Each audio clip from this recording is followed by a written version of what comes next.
या बातम्यांचा वेगवान आढावा। इंडियाचे सीपी राधाकृष्णन यांची उपराष्ट्रपतीपदी निवड झालेली आहे। इंडिया आघाडीच्या बी सुदर्शन रेड्डी यांचा राधाकृष्णन यांनी पराभव केलाय।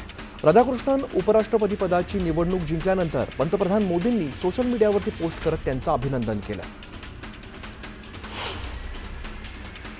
उपराष्ट्रपती पदाच्या निवडणुकीत मवियाच्या इंडिया आघाडीची 14 मतं फुटल्याची माहिती समोर आली आहे। यामध्ये उद्धव ठाकरेंच्या पक्षाची 5, शरद पवारांच्या पक्षाची 2 मतं असल्याचा दावा एनडीएच्या नेत्यांनी केलाय। करमणा प्रकरणातील अजित पवारांच्या व्हिडिओवर मुख्यमंत्री फडणवीसांनी नाराजी व्यक्त केली आहे। अजित पवार यांच्या व्हिडिओमुळे सरकारची प्रतिमा मलिन झाल्याचं मत मुख्यमंत्र्यांनी व्यक्त केलं। तर महिला अधिकाऱ्याच्या पाठीशी मुख्यमंत्री म्हणून ठामपणे उभं राहणार असल्याचा विश्वास मुख्यमंत्र्यांनी व्यक्त केला आहे।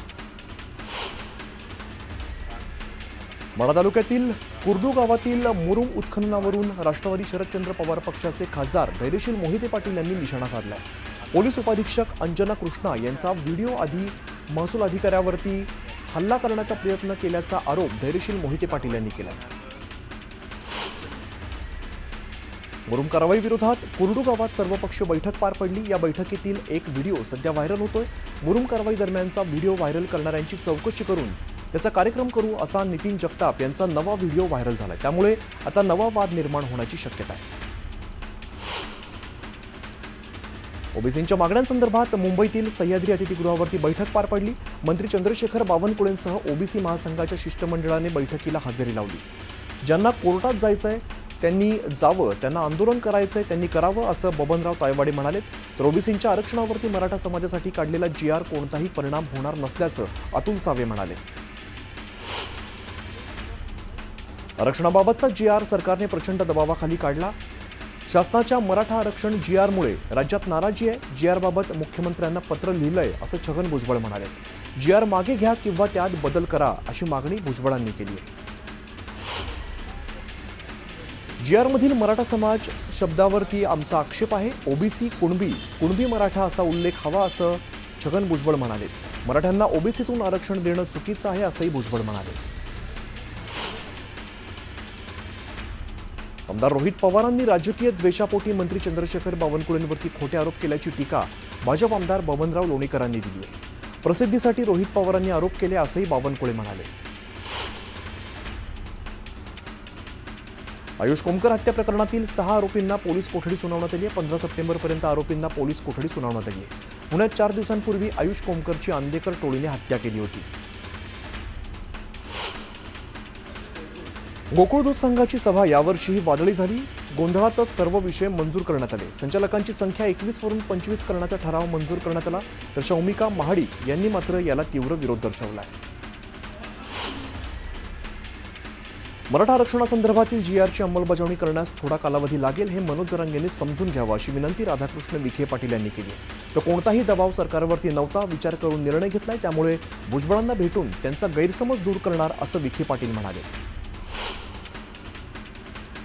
सत्ताधारी भाजपची आरक्षण देण्याची इच्छा नाही, सगळ्यांना जुरवत ठेवण्याचा त्यांचा प्लॅन आहे असा आरोप महादेव जानकरांनी केलाय। ओबीसींच्या ताटातलं सरकारने ओरबाडून घेऊ नये असंही जानकर म्हणाले।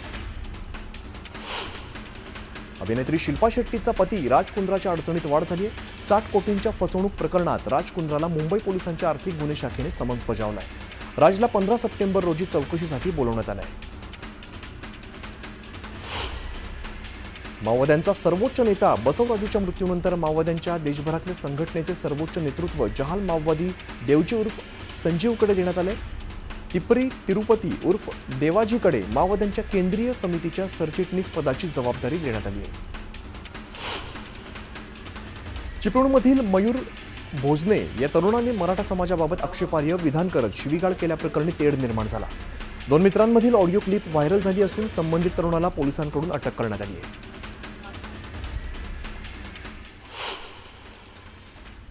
एक महत्त्वाची बातमी समोर येते। डोंबिवलीच्या छेडा रोडवरती वृद्ध महिलेला अवजड वाहनाने उडवलेला आहे। अपघाताची सगळी घटना सीसीटीव्हीत कैद झाली आहे। पालिकेचे पथदिवे दुरुस्त करणाऱ्या ठेकेदाराच्या वाहनाकडून हा अपघात झालेला आहे।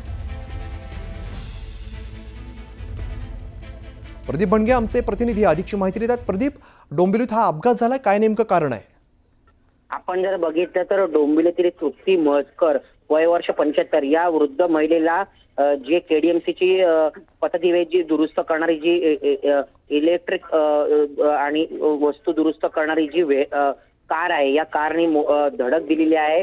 विशेष म्हणजे महिला ही जात होती तरी ड्रायव्हरने त्याच्याकडे बघितलं नाही, डायरेक्ट जे आहे ते चिरडलेलं आहे। यामध्ये या महिलेचा मृत्यू झालेला आहे। विशेष म्हणजे भर रस्त्यामध्ये ही घटना होऊन सुद्धा डोंबिवली रामनगरचे पोलीस हे तब्बल 1 तास उशिराने तिकडे पोहोचले। त्यामुळे नागरिकांनी रोष व्यक्त केला आहे। आता सदर ड्रायव्हरला या पोलिसांनी ताब्यात घेतले असून त्याची चौकशी आता चालू आहे। मात्र महापालिकेच्या कंत्राटदार जे आहेत SS इलेक्ट्रिक कंपनी यांच्यावर आता कारवाई होते का हे पाहावं लागेल। निश्चित प्रदीप, धन्यवाद या सगळ्या सविस्तर माहितीसाठी। नेपाळच्या काठमांडूमध्ये सलग दुसऱ्या दिवशी जाळपोळ सुरू आहे। दरम्यान नेपाळच्या उपपंतप्रधानांसह 9 मंत्र्यांनी राजीनामा दिलाय, तर काठमांडूसह 3 जिल्ह्यात आजही जमावबंदी लावण्यात आली आहे। नेपाळमध्ये सरकारने सोशल मीडियावरती निर्बंध लादण्याचं कारण झालं आणि तरुणाई आक्रमक झाली। त्यानंतर आंदोलकांनी नेपाळच्या संसदेवरती मोर्चा नेला। अनेक ठिकाणी हिंसा झाली। त्यानंतर सोशल मीडियावरील बंदी मागे घेतली, तरीही आंदोलक मागे हटायला तयार नाहीत। नेपाळमध्ये मोठी अनागोंदी माजली असून आक्रमक झालेल्या युवकांनी नेपाळची संसद पेटवली। त्याचबरोबर नेपाळच्या न्यायालयाच्या परिसरातही आग लावण्यात आली। तसंच युवकांनी नेपाळच्या मंत्र्यांच्या घरावर सुद्धा हल्ला केलाय। नेपाळमधील भ्रष्टाचार संपवावा, पोलीस व्यवस्थेत सुधारणा व्हावी यासह अनेक मागण्यांसाठी आंदोलकांनी या मागण्या केल्यात। या मागण्यांसाठी आंदोलकांनी आक्रमक होत विविध ठिकाणी जाळपोळ केली आहे। नेपाळमधील आक्रमक झालेल्या आंदोलकांनी सुप्रीम कोर्टालाही आग लावली। त्यामुळे सुप्रीम कोर्ट परिसरात धुराचं साम्राज्य निर्माण झालं। भ्रष्टाचाराला विरोध करत नेपाळमधील आंदोलक तरुणांनी पैशांची उधळण केली। भ्रष्टाचाराच्या मुद्द्यावरून आक्रमक झालेल्या तरुणांनी रस्त्यावरती उतरून आंदोलन करत पैशांची उधळण केली।